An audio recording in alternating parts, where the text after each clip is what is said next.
Applied physiology, gender differences. Thermoregulation.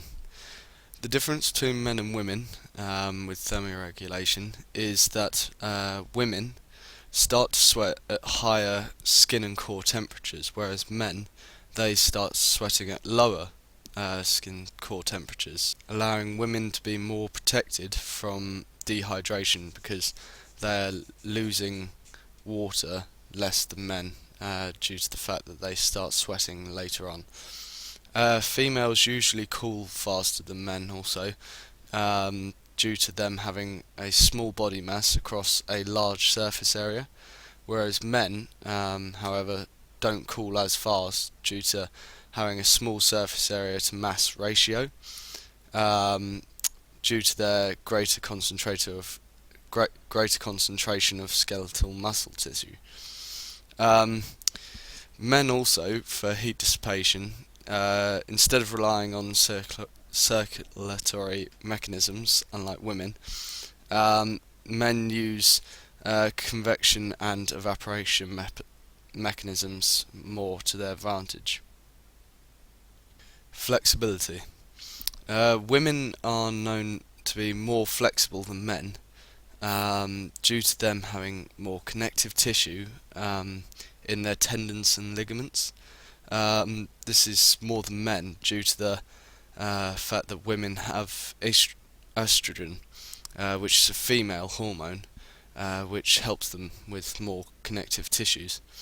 Men also have a higher percentage of muscle mass, which can prevent them from being more flexible, due to the fact that it prevents the joints from going a certain distance.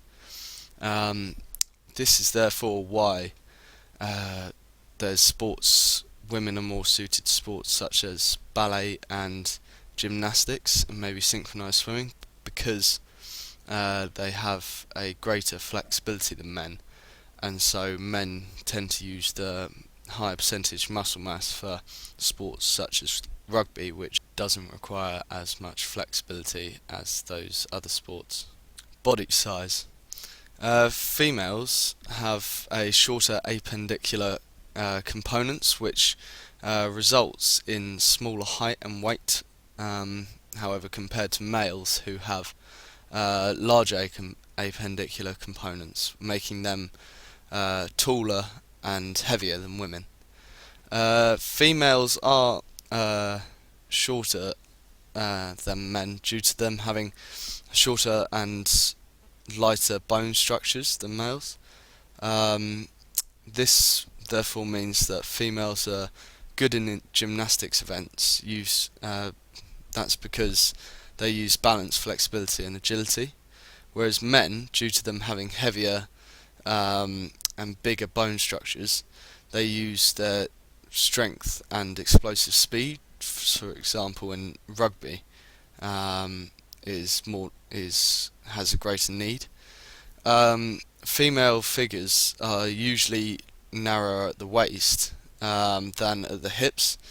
This is due to the estrogen, which is again a female hormone, which causes the widening of pelvis during puberty.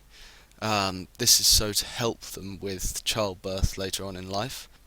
Men have a greater tendency, however, to have broader shoulders and a broader chest due to an increase in testosterone during puberty.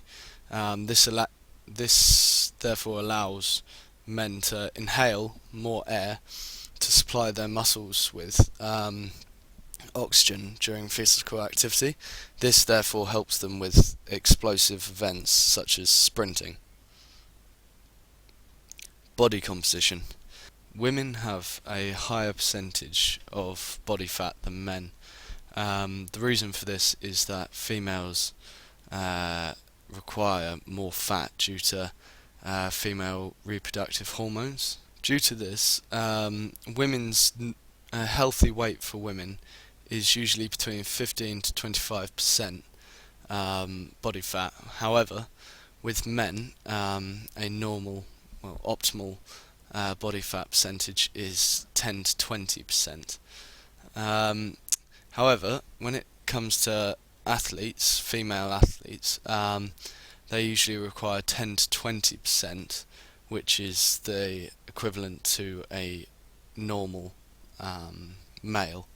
However, in contrast to this, male athletes require 5 to 12% um, body fat.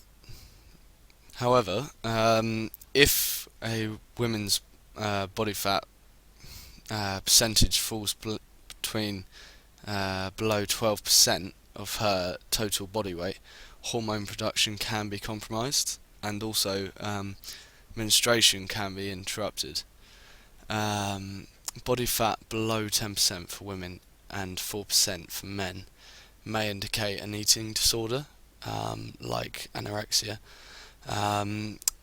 Having a greater percentage of body fat can be an advantage, however, in some sports.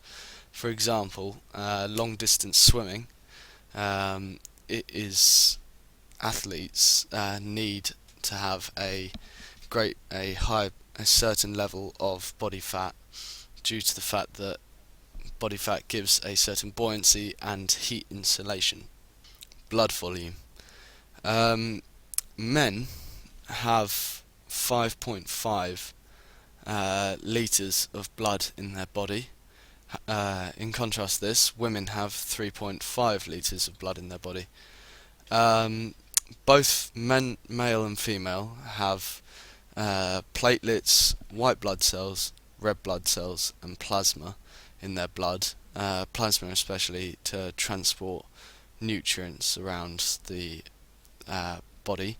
Due to most males having a greater height and weight than females, their body needs a greater supply of blood. This also means that to allow this blood to get around the body, they need bigger hearts to help pump the blood around the body. Males have a higher concentration of hemoglobin in their blood, so therefore are able to transport more oxygen and CO2 around the body more efficiently than women. This helps them to get more oxygen to the muscles and more carbon dioxide away from the body. However, during pregnancy, females gain 50% more blood. This is so to help with the baby. Uh, the blood contains antibodies, which helps protect the baby, and also a higher concentration of iron, due to the female having to supply more to the baby. Thank you very much for listening.